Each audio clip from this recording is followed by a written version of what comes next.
Hello நண்பர்களே. சரி, நேரடியா நம்ம விஷயத்துக்குள்ள போயிடலாம். இன்னைக்கு நாம ரொம்ப ரொம்ப ஆழமான, அதே சமயம் நம்ம வாழ்க்கைக்கு ரொம்பவே தேவையான ஒரு விஷயத்த பத்தி தான் இந்த பதிவுல பார்க்க போறோம். சுவாமி விவேகானந்தர் சொல்ற வெற்றிக்கான 8 ரகசியங்கள். அதாவது சுய ஒழுக்கம் மூலமா நம்மள நாமே எப்படி செதுக்கிக்கிறது அப்படிங்கறத பத்தி தான் அலச போறோம். சும்மா யோசிச்சு பாருங்க. உலகமே வியந்து பார்க்குற ஒரு பிரம்மாண்டமான சிலைக்கு பின்னாடி ஒரு காலத்துல அது வாங்கிய பல ஆயிரம் உளியடிகள் இருக்கு. ஒரு சாதாரண கரடு முரடான பாறைக்கு உளியால அடி வாங்கும்போது கண்டிப்பா வலிக்குதான் செய்யும். ஆனா அந்த வலியை தாங்கிக்கிட்டு அதை ஏத்துக்கிட்டதால தான் அது ஒரு மாஸ்டர் பீஸா, ஒரு கலையா மாறுது. நம்ம வாழ்க்கையும் கிட்டத்தட்ட அப்படிதான். நோ பெயின் நோ கெயின் அப்படின்னு சொல்வாங்கல்ல. அதாவது வாழ்க்கையில வலி இல்லாம வளர்ச்சியே கிடையாதுங்க. உங்களுக்கு வர்ற கஷ்டங்கள், அவமானங்கள், பண கஷ்டம் இதெல்லாம் கடவுள் உங்களுக்கு கொடுக்கற தண்டனைன்னு நினைக்காதீங்க. உங்கள ஒரு சரித்திரமா மாத்துறதுக்காக வாழ்க்கைய உங்க மேல நடத்துற உளி வேலை தான் அது. உதாரணத்துக்கு, அமெரிக்காவுல போய் செட்டில் ஆன நம்ம தமிழ் மக்களோட ஆரம்பகால போராட்டங்களை எடுத்துக்கோங்க. அவங்க பட்ட கஷ்டங்கள் கொஞ்சம் நெஞ்சம் அல்ல, அத நரகம்னே சொல்லலாம். ஆனா அந்த வலிகள் தான் அவங்கள இன்னைக்கு ஒரு வலிமையான, வெற்றிகரமான மனிதர்களா செதுக்கியிருக்கு. கஷ்டம் வந்த உடனே பயந்து ஓடி போயிட்டா நம்ம வெறும் சாதாரண கல்லாகவே இருந்துட வேண்டியதுதான். இன்னைக்கு நாம என்ன பார்க்க போறோம்னா, சுவாமி விவேகானந்தரோட 8 முக்கியமான சுய ஒழுக்க ரகசியங்களை நம்ம வாழ்க்கைய செதுக்குற 5 முக்கிய கட்டங்களா பிரிச்சு பார்க்க போறோம். உளிய ஏத்திக்கிறது, தேவையில்லாதது செதுக்கி எரியறது, ஒரு சிற்பியோட கவனம், அந்த செயல்முறைய தாங்கிறது, அப்புறம் கடைசியா கிடைக்கிற அந்த தனித்துவமான மாஸ்டர் பீஸ். இது ஒவ்வொன்றும் உங்க வாழ்க்கைய அப்படியே மாத்தக்கூடியவை. இதுல முதல் கட்டம் என்ன தெரியுமா? அந்த உளிய ஏத்துக்கிறது. சிம்பிளா சொல்லணும்னா வளர்ச்சியோட வலிய உணர்ந்து அத சந்தோஷமா ஏத்துக்கிறது. இதுதான் விவேகானந்தர் சொல்ற முதல் ரகசியம். வலிய எப்பவுமே ஒரு எதிரியா பார்க்காதீங்க. அமெரிக்கால இருக்கிற பல பெரிய பிசினஸ்மேன்களோட வாழ்க்கைய எடுத்து பாத்தீங்கன்னா, ஆரம்பத்துல அவங்க சந்திச்ச பசி, அவமானங்கள், நிராகரிப்புகள் இது எல்லாம் தான் அவங்களோட பிரம்மாண்டமான வெற்றிக்கு அடித்தளமாவே அமைஞ்சிருக்கு. வலிய உங்க குருவா பாருங்க. இப்போ 2வது கட்டத்துக்கு வருவோம். தேவையில்லாதது செதுக்கி எறியறது, அப்புறம் நம்மளோட சௌகரியங்களை தியாகம் பண்றது. இது ரகசியம் 2 மற்றும் 8ஓட கலவை. ஒரு சிற்பி ஒரு பாறைய பார்க்கும்போது அவரு புதுசா ஒரு சிலைய உருவாக்குறது கிடையாது. ஏற்கனவே உள்ள இருக்கிற அந்த சிலைக்கு மேல மறைஞ்சிருக்கிற அசிங்கமான, தேவையில்லாத கற்களை தான் ரொம்ப துணிச்சலோட செதுக்கி எடுக்கிறாரு. நீங்களும் அப்படிதான் நண்பர்களே. உங்களுக்குள்ள ஏற்கனவே ஒரு மிகப்பெரிய வெற்றியாளன் ஒளிஞ்சிருக்கான். ஆனா எதை நாம செதுக்கி எரியணும் அப்படிங்கறத ரொம்ப தெளிவா புரிஞ்சுக்கணும். நம்ம கெட்ட பழக்கங்கள், எப்பவுமே நெகட்டிவா பேசுற உறவுகள், பழச நினைச்சு ஃபீல் பண்ற அந்த கசப்புகள், முக்கியமா மத்தவங்க என்ன நினைப்பாங்களோங்கிற பயம், இதெல்லாம் நம்ம மேல படிஞ்சிருக்கிற பாசி மாதிரி. இது செதுக்கி எரியும்போது கொஞ்சம் வலிக்கத்தான் செய்யும். ஆனா அந்த பாரங்களை தூக்கி எரிஞ்சாதான் உங்களோட உண்மையான மதிப்பு இந்த உலகத்துக்கு தெரியும். உங்க வளர்ச்சி வேகம் எடுக்கும். இரும்பு மாதிரி ஒரு மன உறுதியும் உங்களுக்கு உண்மையான சுதந்திரமும் கிடைக்கும். இதுல ஒரு முக்கியமான பாயிண்ட் இருக்கு. அமெரிக்கால ஒரு பழமொழி சொல்லுவாங்க, உன் நண்பர்களை காட்டு, உன் எதிர்காலத்தை கூறுகிறேன் அப்படின்னு. உங்க முன்னேற்றத்துக்கு மிகப்பெரிய முட்டுக்கட்டையா இருக்கிறதே உங்களை சுத்தி இருக்கிற சில நெகட்டிவான ஆட்கள் தான்.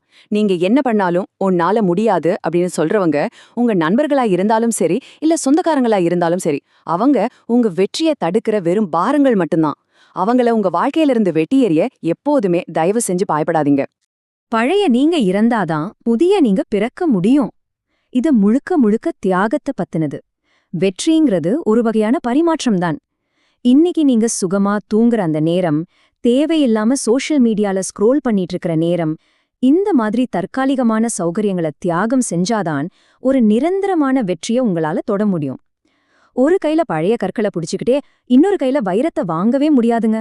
உங்க ஈகோ, சோம்பேறித்தனம் எல்லாத்தையும் தூக்கி அந்த தியாக பள்ளியில போட்டுடுங்க. இப்போ நம்ம 3வது கட்டத்துக்கு வந்திருக்கோம். சிற்பியோட முழு கவனம். இது ரகசியம் 3 மற்றும் 4 உள்ளடக்கியது. ஒரு பாறையை செதுக்கும்போது ஒரு சிற்பிக்கு எவ்ளோ அமைதி தேவைப்படும்னு யோசிச்சு பாருங்க. கவனம் சிதறனா மொத்த சிலையும் வீணாயிடும். அதே போலதான் உங்க லட்சியத்தை அடைய உங்களுக்கு தனிமையும் தொடர்ந்து அந்த உளிய கையாள்ற கடுமையான ஒழுக்கமும் ரொம்ப ரொம்ப அவசியம். உலகத்துல ஜெயிச்ச பல பெரிய மனிதர்களோட மிகப்பெரிய ரகசியம் என்ன தெரியுமா? 1. ஆமாங்க, ஒரு நாளைக்கு குறைஞ்சது 1 மணி நேரமாவது உலகத்தோட எந்த தொடர்பும் இல்லாம, செல்போன், கேட்ஜெட்ஸ்னு எதுவுமே இல்லாம தனியா இருப்பாங்களா. அந்த அமைதியான தனிமையில தான் உங்களுக்குள்ள இருக்கிற குறைகள் என்ன, உங்க வாழ்க்கையில விழுந்திருக்கிற சிறு சிறு விரிசல்கள் என்ன அப்படிங்கிறது உங்களுக்கே ரொம்ப தெளிவா புரியும். தனிமை உங்களை எப்பவுமே பலவீனப்படுத்தாது, உங்களை இன்னும் ஷார்ப்பா மாத்தும். இந்த திங்க் வீக் அப்படிங்கிற கான்செப்டை பத்தி நீங்க கேள்விப்பட்டிருக்கீங்களா? அமெரிக்கால இருக்கிற பெரிய பெரிய டெக் கம்பெனி தலைவர்கள் எல்லாம் வருஷத்துக்கு ஒரு வாரம் இந்த மெத்தடை ஃபாலோ பண்றாங்க. ஃபோன் கிடையாது, லேப்டாப் கிடையாது, சுத்தி மனிதர்கள் கிடையாது. ஆப்சல்யூட்லி தனிமை. அந்த ஆழமான அமைதியில தான் இந்த உலகத்தையே மாத்தக்கூடிய பல பிரம்மாண்டமான ஐடியாக்கள் அவங்களுக்கு தோணுது.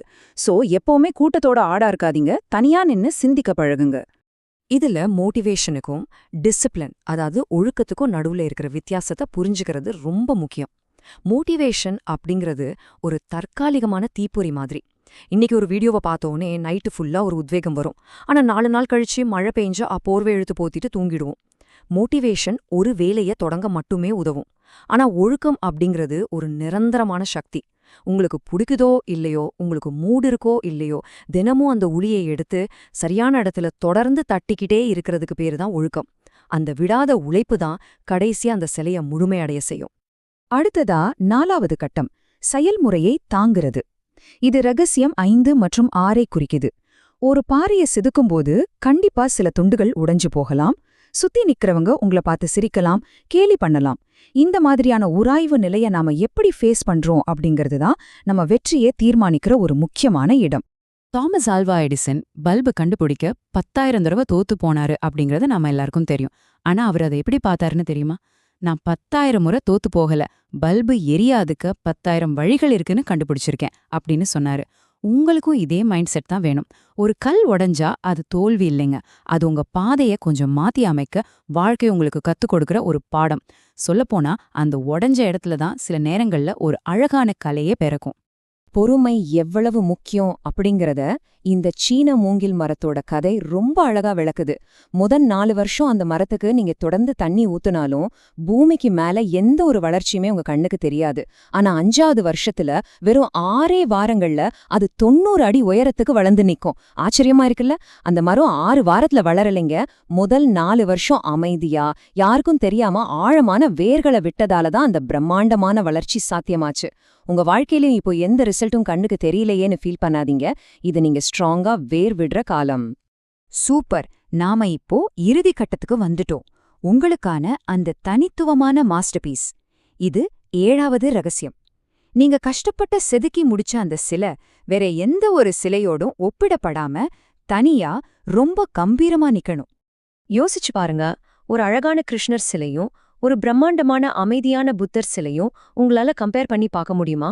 கண்டிப்பா முடியாது. ரெண்டுமே அதற்கே உரிய வழியில ரொம்ப ரொம்ப அழகானவை.